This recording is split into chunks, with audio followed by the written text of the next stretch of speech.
감사드립니다. 오늘 하나님께서 우리에게 주시는 말씀 봉독합니다. 에스겔 47장 1절에서 6절까지의 말씀입니다. 제 성경은 구약성경 1227쪽입니다. 에스겔서 47장 1절에서 6절까지 이렇게 보도록 하겠습니다. 제가 봉독하겠습니다. 그가 나를 데리고 성전 문에 이르시니 성전의 앞면이 동쪽을 향하였는데 그 문지방 밑에서 물이 나와 동쪽으로 흐르다가 성전 오른쪽 제단 남쪽으로 흘러내리더라. 그가 또 나를 데리고 북문으로 나가서 바깥길로 꺾여 동쪽을 향한 바깥문에 이르시기로 본즉 물이 그 오른쪽에서 스며 나오더라. 그 사람이 손에 줄을 잡고 동쪽으로 나가며 천척을 측량한 후에 내가 그 물을 건너게 하시니 물이 발목에 오르더니 다시 천척을 측량하고 내게 물을 건너게 하시니 물이 무릎에 오르고 다시 천척을 측량하고 내게 물을 건너게 하시니 물이 허리에 오르고 다시 천척을 측량하시니 물이 내가 건너지 못할 강이 된지라. 그 물이 가득하여 헤엄칠 만한 물이요 사람이 능히 건너지 못할 강이더라.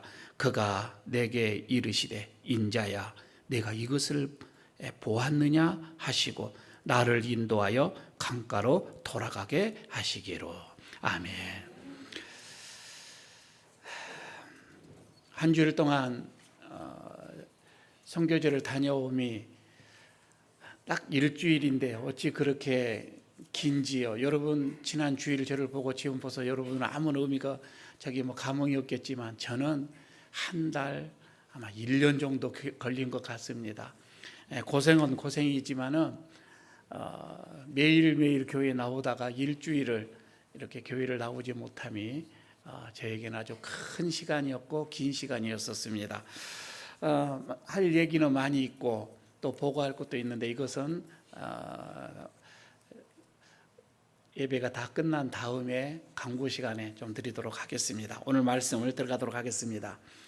나를 데리고 성전 문에 이르시니 하나님께서 에스겔을 붙잡고 성전의 문에 이르시니 이제 그런 뜻인데 원래 여러분 이 에스겔이라고 하는 이 선지자는 제사장 집안의 출신입니다.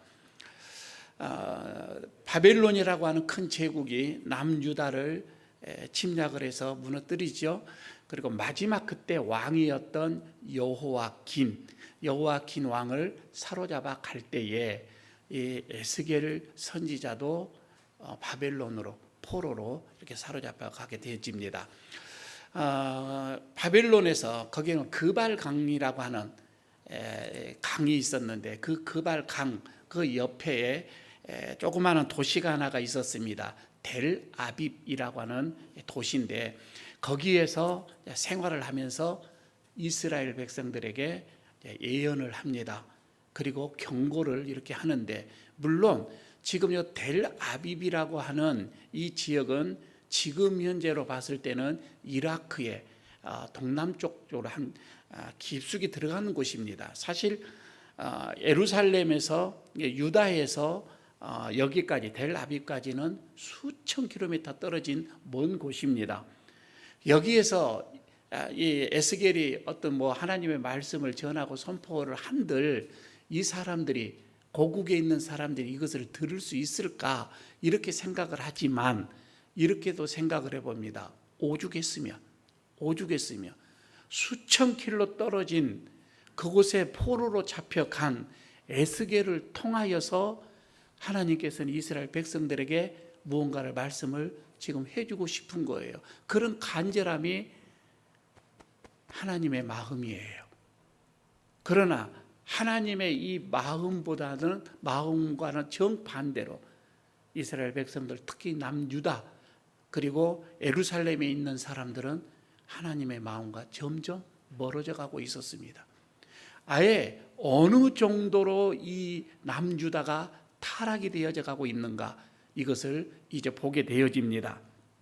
먼저 남유다의 그 죄악상으로 인하여서 하나님은 성전을 떠나는 일이 일어나게 되어집니다. 하나님이 성전을 떠나신다. 이거는 그 성전은 끝이에요. 멸망을 말한 것과 같은 것이지요. 어떻게 하나님을 저들이 멀리 했을까? 어떤 생활로 인해서, 어떤 마음으로 인해서 저들이 하나님을 이렇게 멀리 했을까? 그래서 하나님이 성전을 떠나야만 했을까? 이것은 에스겔서 8장에 보게 되면 아주 자세하게 나와 있습니다. 여기 8장을 여러분들 다 볼 수는 없지만은 제가 그 요약해서 말씀을 드리면 예루살렘이라고 하는 큰 성전이 있잖아요. 그런데 성전 외벽에다가 벽에다가 그림을 그립니다. 어떤 그림을? 각종 가증한 짐승들을 그립니다.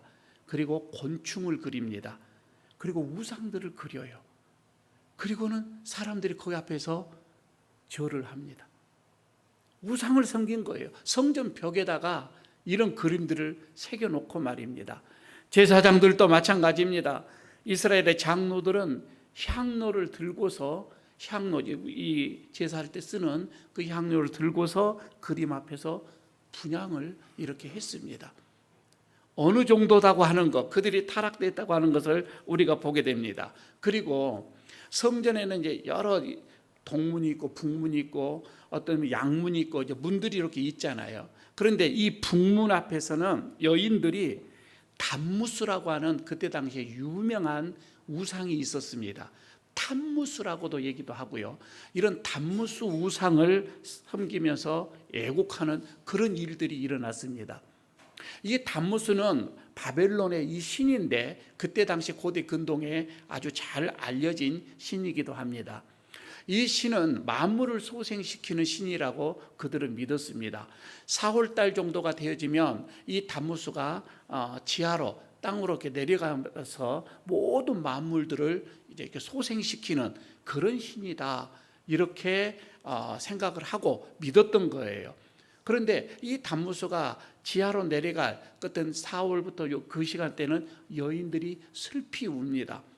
왜 울었는가 보니까 성경에는 이런 건 잘 나와 있지는 않습니다. 그러나 신화에 보면은 이게 잘 나와 있는데 이 40세 때에 이 담무스라고 하는 사람이 사랑하는 여인을 위해서 자기의 힘을 과시하기 위해서 멧돼지 사냥을 나갑니다. 그래서 그만 그 멧돼지에 뿔에 받쳐서 죽어요. 근데 그거를 여인들이 슬피 생각을 하면서 애곡을 하는 그런 어떤 전통이 있었단 말이에요. 그런데 다름 아닌 예루살렘의 이 여인들이다 이 말이에요. 그러니까 하나님을 믿는 이 여인들이 그 담무스가 이제 지하로 내려가는 그 시점에는 아주 애곡하면서 통곡하면서 울어줬다 이 말입니다. 여러분 이렇게 상상이 되겠냐 이 말이에요. 더군다나 아침이 되어지면 성전을 이렇게 등을 지고서 보면 동쪽이에요. 그러면 거기서 해가 떠오르잖아요. 해를 보고서 태양을 보고서 그들은 합장하고 또 기도를 합니다.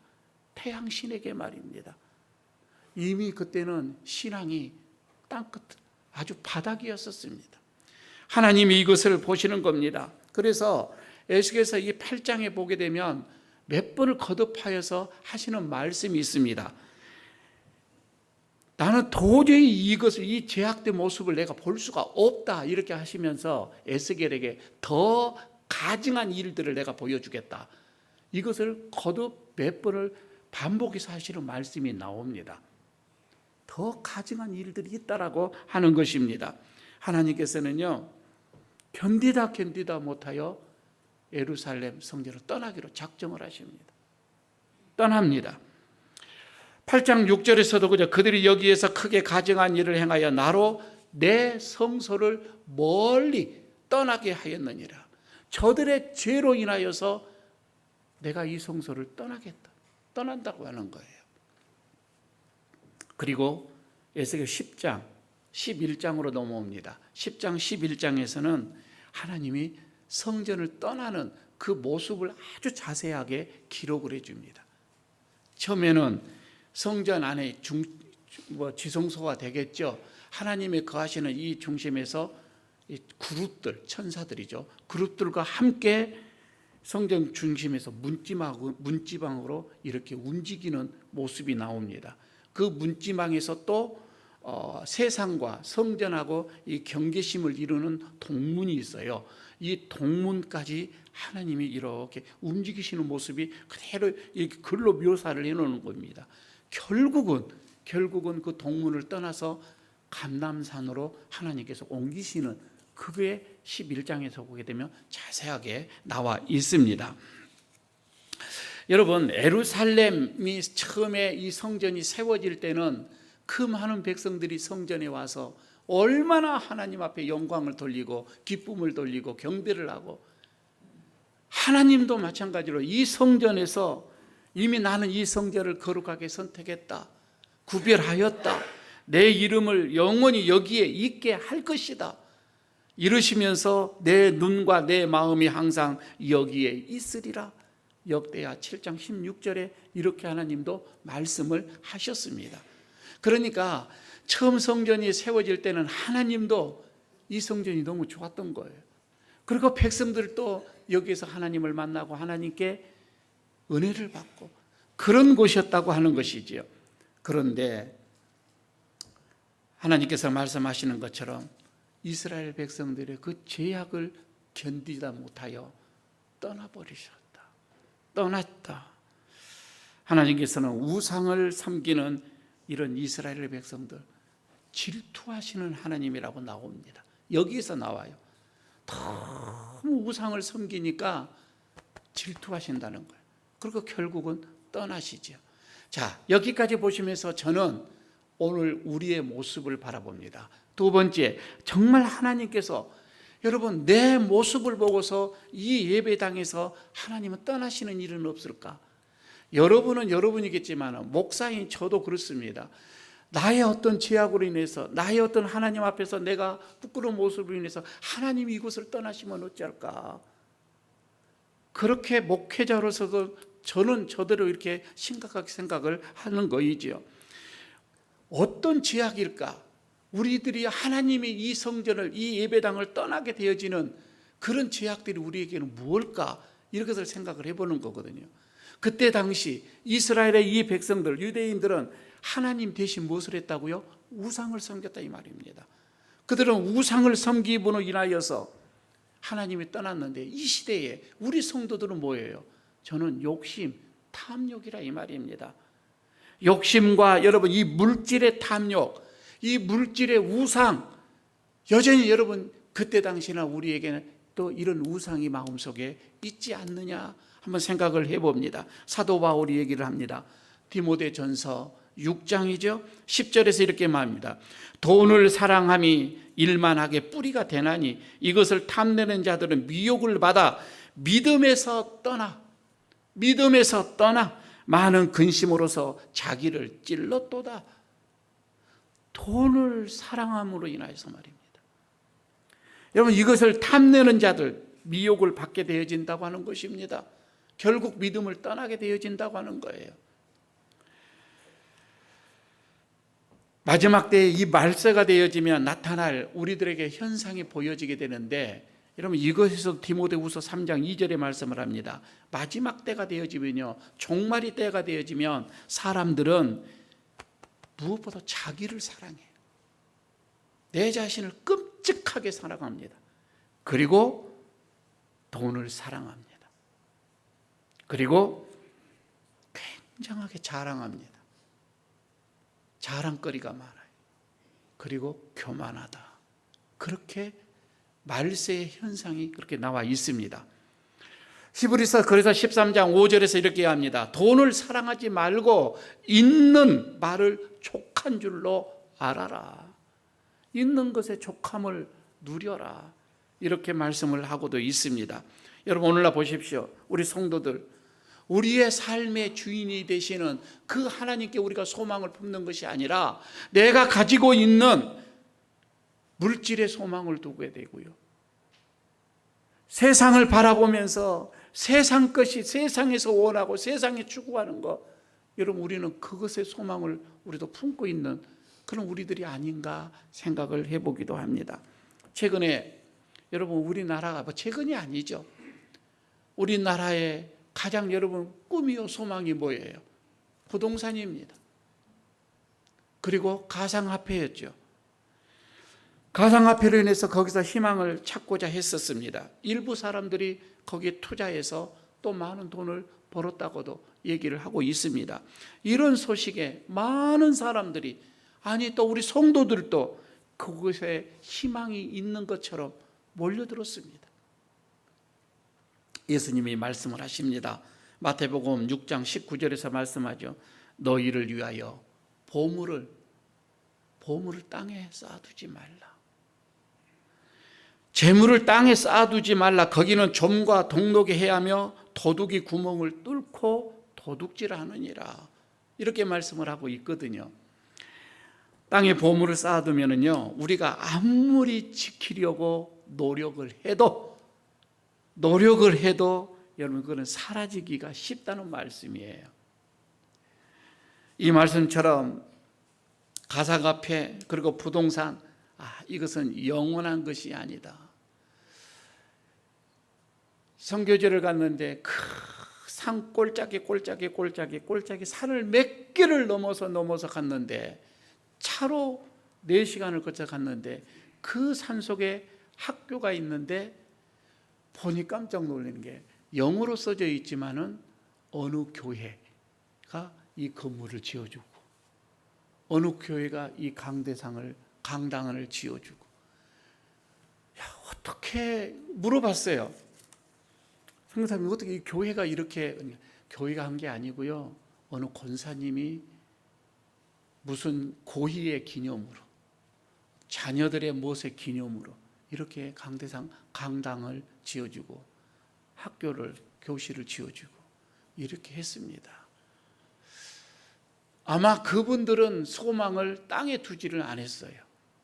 아마 그분들은 재물을 땅에 묻어두지를 않았어요. 하늘나라에다가 두었다 이 말입니다. 여러분, 우리가 이 땅에다가 묶어놓고 이 땅에다가 소망을 두게 되면 언젠가는 좀이 먹고 또 녹이 쓸게끔 되어져 있습니다.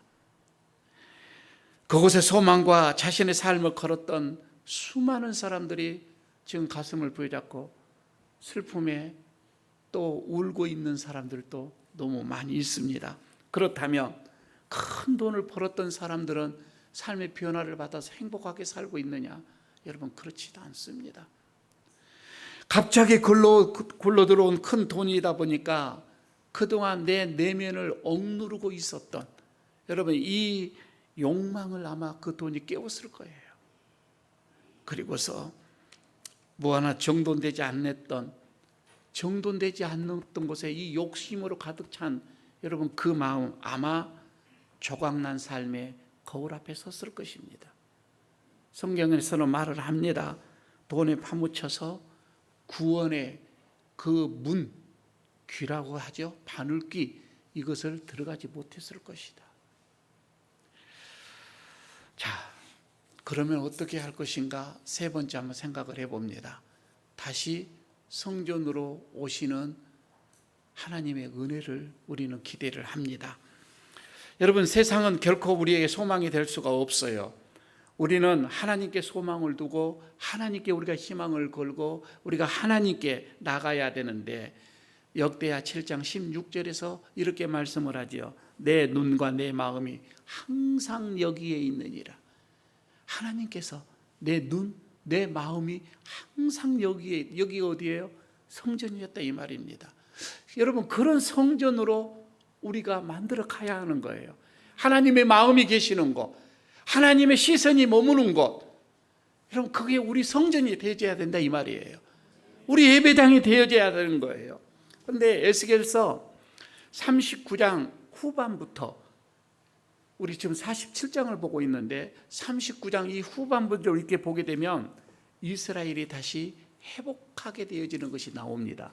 회복에 대해서 나오는데 40장에 와서는 예루살렘에 있는 이 새로운 성전에 대해서 이제 말씀을 선포를 하고 있는 거예요. 하나님이 드디어 성전으로 돌아오신다고 하는 겁니다.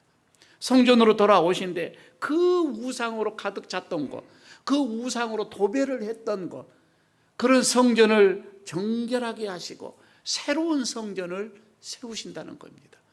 새로운 성전을 만드셔서 친히 하나님께서는 그 성전에 임하신다고 하는 거예요.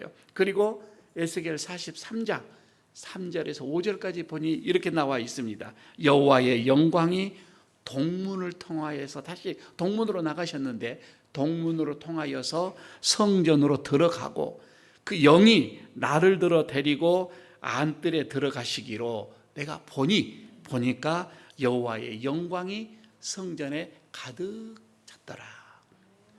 하나님께서 임하시면 그 영광이 성전에도 가득 찰 줄로 믿습니다. 하나님께서 성전으로 돌아오신 이후에 이제는 오늘 우리가 읽었던 곳입니다. 이 성전에서, 이 문지방에서 생물이 이제 샘물이 솟아나기 시작을 합니다. 이 물은 동쪽을 지나서 남쪽으로 흘러갑니다. 왜 흘러갑니까? 여러분, 이 가만히 오늘 본문을 읽었던 모습을 한번 보시기를 바랍니다. 이 물이요, 처음에는 발목에 찼다고 그랬습니다. 그 다음에 무릎까지 찼다고 그랬습니다. 그 다음에 허리에 찼다고 그랬습니다. 그리고 난 다음에 사람이 건너갈 수 없을 정도로 헤엄을 쳐야만 할 수 있을 정도로 충만하게 물이 찼다라고 오늘 기록을 하고 있지요. 다시 말씀드리면 이게 뭐예요? 이 강물이 성전에서 흘러나오는 이 강물이 흘러가는 곳마다, 흘러가는 곳마다 생물들이 살아나기 시작을 했다 이 말입니다. 물고기가 살아났다 이 말씀입니다. 바다가 다시 살아났다, 그런 뜻으로 말씀을 해주고 있는 거예요. 강물이 닿는 모든 것, 살아나는 것이구나. 이 강물이 가는 곳마다 생명이 살아났다 이 말입니다. 여러분, 만물을 소생시키는 이 물, 이것이 어디에서? 성전에서부터 시작이 됐다, 이렇게 말씀을 하고 있죠. 성전 문지방에서 시작이 됐다. 여러분, 우리가 안고 있는 수많은 문제들이 있죠. 지금 여러분들 내 마음속에, 우리의 가정에, 우리의 기업에, 아니 내 몸속에서, 내 삶 속에서도 숱하게 여러분 문제가 오기도 하고 또 올 것이에요. 여러분, 이런 문제들을 어디에서 해결을 받아야 합니까? 나는 여러분 문제를 어떻게 여러분 그 문제를 헤쳐나가냐 이 말이에요. 세상 사람들은 그럽니다. 세상 속에서 그 문제를 해결하려고 합니다. 그 세상 속에서 답을 찾으려고 부단히 노력을 해요. 그러나 여러분, 우리는 그렇지가 않습니다. 우리 성도들은 이 문제의 해답, 이 문제를 얻을 수 있는 곳은 성전이다 이 말이에요. 여러분, 이 성전에서 우리는 구원을 얻게 되어지고 이 성전에서 하나님의 은혜를 보게 되어지는 것입니다. 즉, 문제를 해결해야 할 이 출발점은 성전이다 이 말씀입니다. 하나님의 영은 잠시 성전을 떠났습니다. 그러나 결국은 다시 돌아오셨어요. 하나님은 성전으로 다시 돌아오십니다. 그리고 하나님께서 이스라엘에게 벌은 주셨지만, 그 죄악으로 인해서 벌은 주셨지만 다시금 그들을 회복시켜 주신다고 말씀을 하셨고 또 회복을 시켜 주셨습니다. 여러분, 우리의 회복도 하나님으로부터 시작됩니다. 다른 곳이 아니에요. 생수의 강이 흘러나오는 이 문지방에서 흘러나온 것처럼 우리의 이 회복은 성전에서부터 시작된다 이 말입니다. 코로나19 기간 동안 여러분 한번 가만히 생각을 해보시기를 바랍니다. 우리는 처음으로 온라인 이 예배라고 하는 것을 경험을 했습니다. 그런데요, 사실 그렇지가 않고요, 그 이전에도 이미 온라인 예배는 있었습니다. 기독교 TV에서 주일이면 생방송으로 다 송출을 해 주셨습니다. 그래서 병원에서 그렇지 않으면은 어떤 교회를 올 수 없는 그런 상황, 그리고 또 군대 이런 데 이미 그때도 다 송출하면서 온라인 예배를 드렸습니다. 그런데 부득불 어쩔 수 없이 그런 사람들은 온라인 예배를 드리면서 이렇게 신앙생활을 해왔었는데, 그러던 중에 코로나19가 확산이 되면서 우리 모두가 다 이것을 이제 경험하게 되어지죠.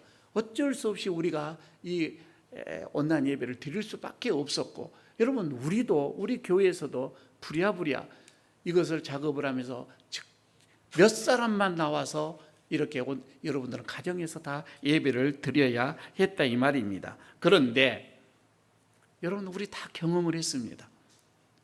처음에 온라인을 시작을 할 때에 얼마나 우리가 진지하게 예배를 드렸습니까? 가정에서 말입니다. 화면에 비칠까 봐 청소도 하고 옷도 정결하게 입고 화장도 하고, 그리고 여러분 예배에 참석을 여러분도 했습니다. 인증서를 보내주세요.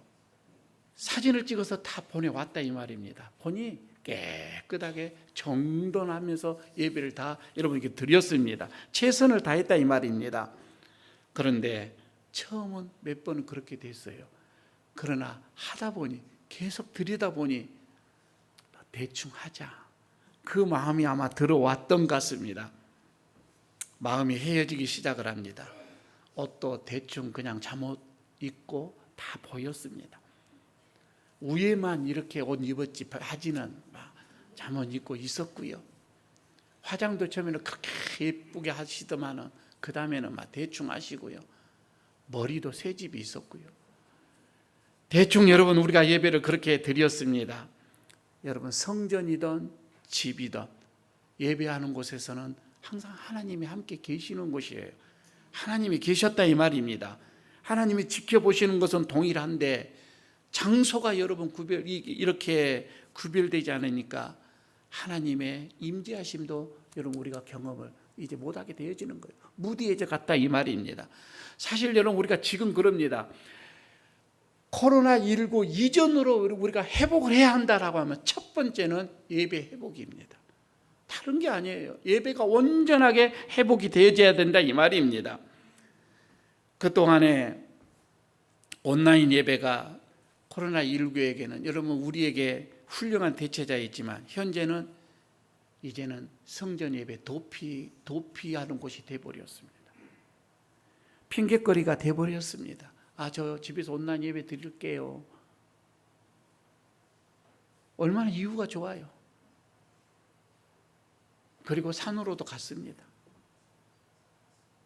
들로도 갔습니다. 놀러도 갔습니다. 여러분 물론 지금도 우리 성도들 안에 이 온라인 예배가 어쩔 수 없이 들을 수밖에 없는 그런 분들도 있습니다. 있기는 있습니다. 하지만 온라인 예배로는 더 이상 우리의 신앙이 온전해진다, 이거는 불가능하다고 하는 것을 아시기를 바랍니다. 사도행전 2장에서 이런 나오죠. 성령의 충만함을 받았던 사람들, 하나님의 어떤 이 은혜를 경험했던 사람들은 어떻게 예배를 했습니까? 어떻게 신앙생활을 했습니까? 그렇게 사도행전 2장에 그렇게 잘 나와 있잖아요. 참된 교회의 모습이었어요. 사도행전 2장 46절이죠. 날마다 마음을 같이하여 성전에 모이기를 힘쓰고, 집에서는 떡을 떼면서 기쁨과 순전한 마음으로 음식을 먹고, 초대교회 성도들은 성전에 모이기를 힘썼습니다. 성전에서 예배하기를 그토록 힘썼다 이 말씀입니다. 오늘 여러분 말씀을 가만히 여러분 우리가 정리를 합니다. 생명의 강은, 생명을 살리는 그 물, 그 강은 다른 곳이 아닌 성전으로부터 시작됩니다. 생명을 소생시키는 은혜의 강물, 사람의 영혼을 살리는 그 여러분 생명의 물은 성소에서 흘러나온다 이 말이에요. 다른 곳이 아니라 이 말입니다. 그리고 그 성소는 지금 여러분이 섬기고 있는 이곳이에요. 이 제단이다 이 말입니다. 여러분 제단 앞으로, 성소 앞으로, 성전 앞으로, 예배당 앞으로 같은 말씀이잖아요. 이 예배당 앞으로 나오셔서 여러분 우리는 예배를 드려야 합니다. 여기서 흘러나오는 생수를 우리는 먹고, 그래서 우리가 소생하고 내가 먼저 살아나고 우리는 또 생명을 살리는 자들이 되어야 할 것입니다. 여러분 생수가 흘러나오는 이 성전에서 우리가 예배하면서 상처가 회복이 되어지고, 마음의 상처도 여러분 회복이 되고, 우리의 영혼도 치유함을 받게 되어지고, 그래서 믿음이 회복되어지는 귀한 역사가 일어나기를 간절히 바라겠습니다.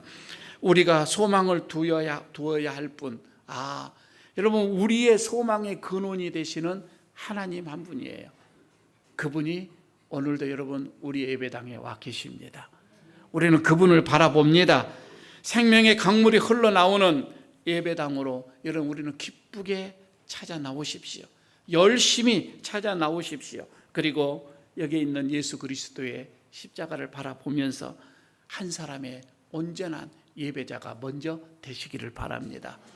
여기에 은혜가 충만히 있기를 축복합니다.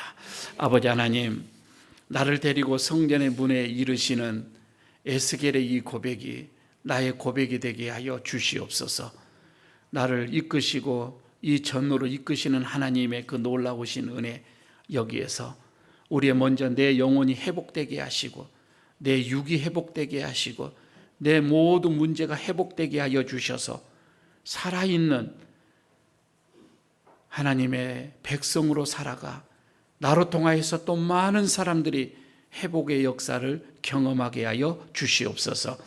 우리 교회 강단에서 흘러나오는 생명의 말씀으로 통하여서 이 지역과 부산 시내가 구원함을 얻는 놀라운 역사가 일어나게 하여 주시옵소서. 우리 주 예수 그리스도의 이름으로 기도하옵나이다. 아멘.